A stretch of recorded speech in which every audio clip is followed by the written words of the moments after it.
मनाचे धागे भाग 18. नीरज एकदम असा तिच्या समोर आल्यावर तिचा स्वतःवरचा ताबा सुटला आणि तिने त्याला मिठी मारली. जरा भानावर येत तिने त्याच्या भोवतीची तिची पकड ढिली केली आणि त्याच्यापासून वेगळं होणार तोवर त्याने तिला अजून जास्त घट्ट कवटाळला आणि तीही तशीच त्याच्याच मिठीत त्याच्या छातीवर डोकं ठेवून शांत निपचित उभी राहिली. त्या दोघांना ते कुठे आहेत याचं सुद्धा भान नव्हतं. नशीब तिथं कोणी नव्हतं.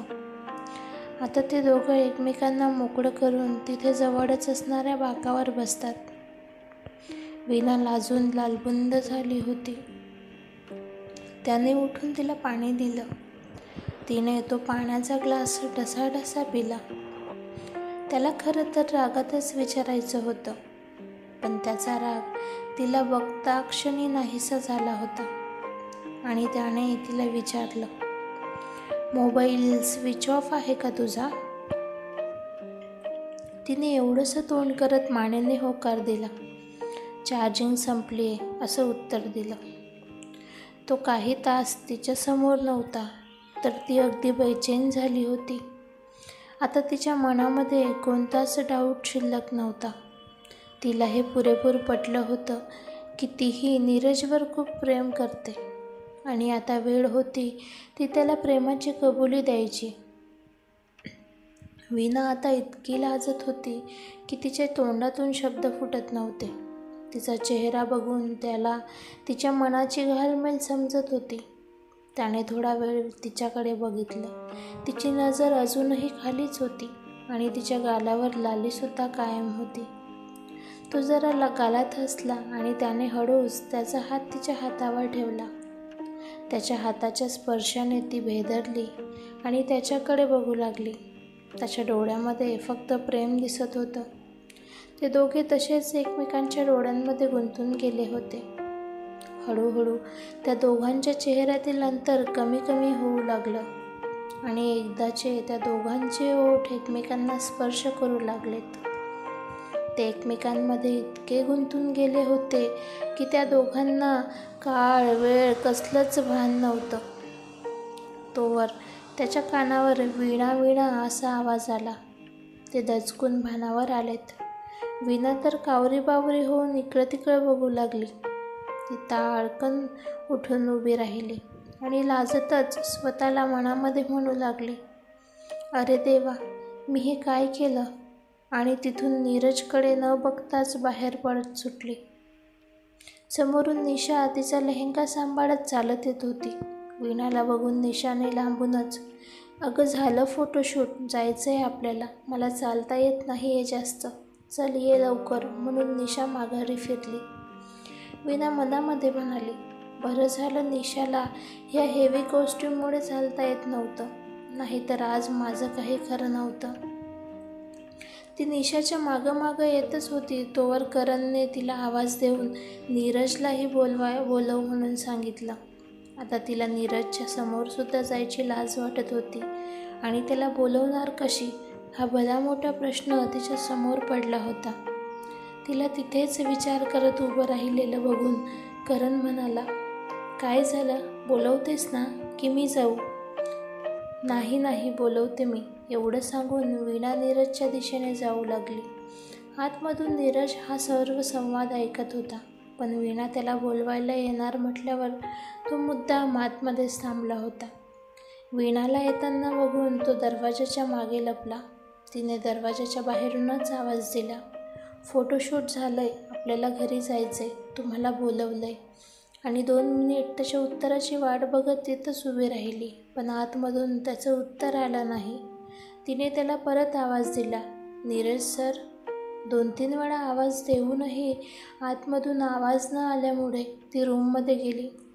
जशी ती दरवाजा पार करून आतमध्ये शिरली तसा त्याने तिचा हात पकडून तिला त्याच्या बाजूला खेचलं आणि पलटून भिंतीला पाठ लावून उभं केलं. तिने डोळे घट्ट बंद केले होते. त्याच्या हाताने तिची हनुवटी वर करत तो तिच्या डोळ्यात बघण्याचा प्रयत्न करत होता, पण ती काही केल्या डोळे उघडत नव्हती. त्याने तिच्या गालावर आलेली तिच्या केसांची बोटाने साईडला केली. तशी ती शहारली.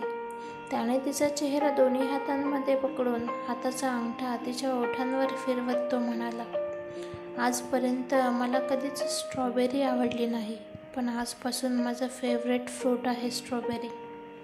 वीणा, बघ ना माझ्याकडे. एवढं ऐकून तिने हळूच तिचे डोळे उघडले.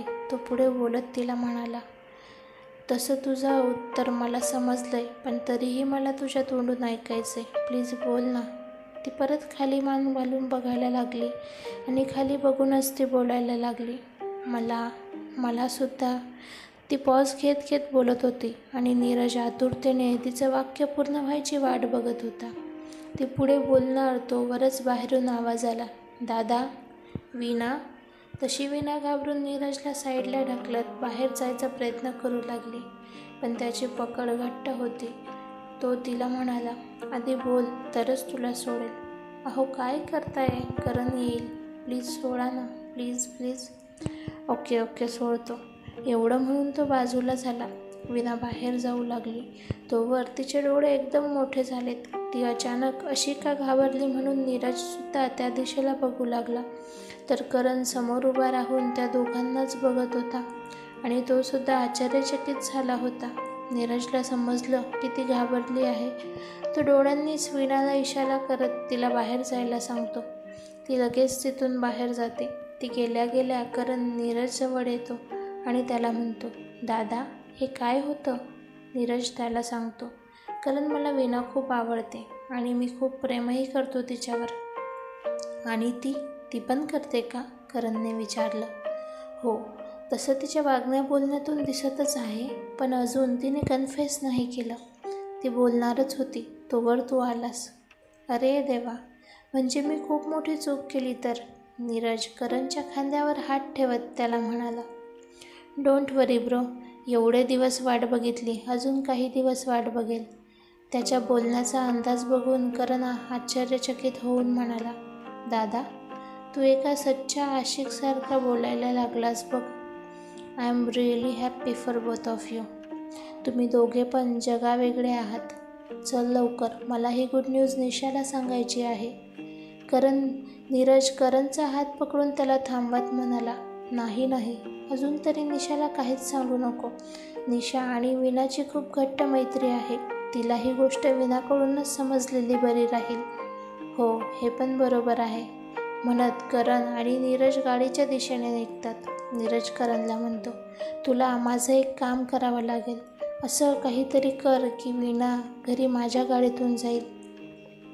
Don't worry bro, you just wait and watch. म्हणत करण त्याची कॉलर वर करत रुबाबात पुढे जातो. समोर वीणा आणि निशा उभ्या होत्या. वीणाचा चेहरा एकदम फिका पडला होता. करण जसा त्यांच्या दिशेला येत होता तसं वीणाच्या हृदयाचे ठोके वाढत होते. करण त्यांच्याजवळ येत वीणाकडे बघून तिला म्हणाला, वीणा, तुला वाईट वाटणार नसेल तर प्लीज तू नीरजसोबत घरी येतेस का? मला लग्नाआधीचा काही वेळ निशासोबत घालवायचा आहे. प्लीज. हे ऐकून निशा करणला म्हणाली, वीणा कुठेही जाणार नाही, ती माझ्यासोबतच घरी जाईल. वीणाला काय बोलू तेच समजत नव्हतं. करणने तिला इशारा केला आणि मग ती निशाला म्हणाली, अगं नाही, मी येते नीरज सरांसोबत, तुम्ही दोघे आरामात या. निशाला वीणासाठी वाईट वाटत होतं, पण वीणा बोलल्यामुळे ती पण तयार झाली. निशाचा कॉस्ट्यूम हेवी असल्यामुळे करण आणि वीणा दोघांनी मिळून तिला गाडीत बसण्यासाठी मदत केली आणि करणही गाडीत बसून ते दोघे निघून गेले. तशी नीरजने त्याची गाडी वीणासमोर उभी केली. तो गाडीतून उतरून बाहेर आला आणि दुसऱ्या बाजूला जाऊन गाडीचा दरवाजा उघडून तिला आतमध्ये बसण्याचा इशारा करू लागला. तशी ती गाडीत जाऊन बसली. ती खाली मान घालून गप्प बसली होती. तो तिला सीट बेल्ट लाव म्हणून बोलणारच तोवर तो गालातल्या गालात हसला आणि स्वतःच पुढे होऊन तिच्याजवळ जाऊन तिच्या बाजूचा बेल्ट हातात घेऊन ओढून त्याने लॉक केला. एवढं करत असताना त्याची नजर फक्त तिच्यावर होती. तिचा पांढरा पडलेला चेहरा आता हळूहळू लाल होत होता. तो गाडी स्टार्ट करत स्टेअरिंग वळवत तिला म्हणाला, डोंट वरी, करणसोबत माझं बोलणं झालंय. आणि तो निशालाही काहीच सांगणार नाही. ती काहीच बोलली नाही. तो गाडी ड्राईव्ह करता करता अधूनमधून तिच्याकडेच बघत होता. त्याने गाडीचं म्युझिक प्लेअर ऑन केलं आणि एक रोमॅन्टिक सॉन्ग प्ले केलं. त्याला असंच तिच्यासोबत फक्त फिरावंसं वाटत होतं. घर येऊच नाही असंच वाटत होतं त्याला. तोवर त्याला रस्त्याच्या बाजूला एक फुलांचं दुकान दिसलं. त्याने गाडी साईडला उभी करून तिला 2 मिनिटात येतो सांगून गाडीच्या बाहेर गेला. ती समोर त्यालाच बघत होती. तो समोरच्या फुलांच्या दुकानामध्ये गजरे घेत होता. तिने साईडच्या डोअरचे काच खाली केली तर तिच्या कानावर बाजूला बोलत असलेल्या 2 मुलींचा आवाज आला. ओ माय गॉड, तो बघ नीरज कसला हॉट आहे. त्याची गर्लफ्रेंड खरंच खूप नशीबवान असेल. एवढं म्हणून त्यातली एक मुलगी त्या दोघींना इशारा करून नीरजच्या दिशेने गेली. नीरज तिथून फुले घेऊन वळणारच तोवर त्या मुलीने मुद्दामून त्याला धक्का दिला आणि खाली पडत असल्याचं नाटक केलं. नीरजने पटकन त्या मुलीला पकडलं आणि तिला जागेवर उभं करत ती काही बोलणार त्याच्या आधीच तिथून निघाली.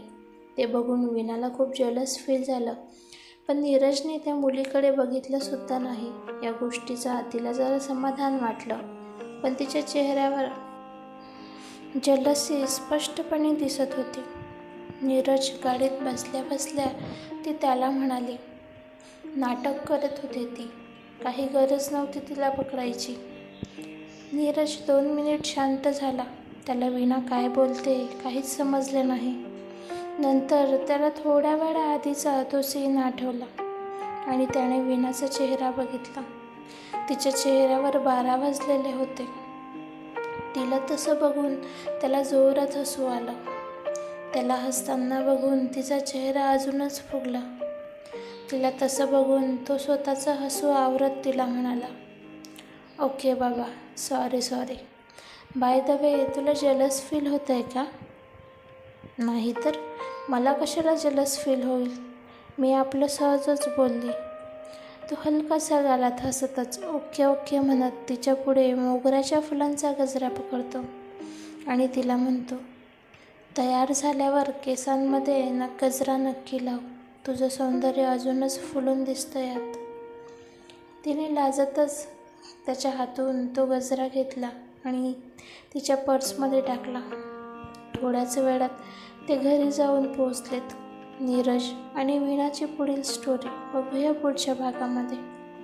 तुम्हाला हा भाग कसा वाटला नक्की सांगा आणि आवडला असेल तर चॅनलला सबस्क्राईब करायला विसरू नका. Please like, share and subscribe. Thanks for watching.